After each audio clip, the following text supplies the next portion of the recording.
காங்கிரஸ் தனித்து போட்டிட்டு ஒரு மக்களவை தொகுதியிலேயே 30,000 ஓட்டு வாங்கின கதையெல்லாம் பார்த்துருக்குறோம் நம்ம. இப்ப திமுக காங்கிரஸ் இல்லாம ஜெயிச்சிருமா சார்? ஏங்க 30,000 ஓட்டுன்னு சொல்ற ஒரு மக்களவை தொகுதியில எல்லாத்தையும் ஜெயிக்குமான்னு என்ன அர்த்தம்? அவர் என்ன பண்றாரு ஸ்டாலின் அப்படின்னோம்னா, இதான் உண்மை. இந்திய அளவுல வந்துட்டு பாரதிய ஒரு பாசிச சக்திக்கு எதிராக வந்துட்டு ஒரு ஜனநாயக சக்தியினுடைய ஒரு கூட்டமைப்பு தேவை. அதை மூட் பண்ணது யார் அப்படின்னா திருமாவளவனும் ரவிக்குமார் தான் போயிட்டு பேசி இப்படி ஒரு ஆல் இண்டியா லெவலில் ஒரு அலைன்ஸ் வரணும்னு பேசுனாங்க.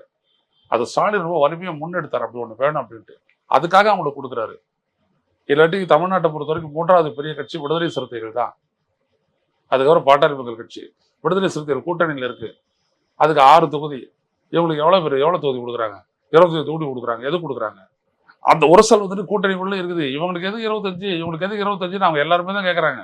திமுக இருந்து கேட்டுட்டு இருக்கிறாங்க. காங்கிரஸ் கிளைம் பண்றது ஒவ்வொரு கிராமத்திலயும் ஒரு காங்கிரஸ்காரன் இருக்கான் அப்படின்றத அவங்க கிளைம் பண்றாங்க. ஒரு கிராமம் மொத்தம் 13,000 ஓட்டு தமிழ்நாடு முழுவதும் இல்ல. அதெல்லாம் சும்மா பேச்சு.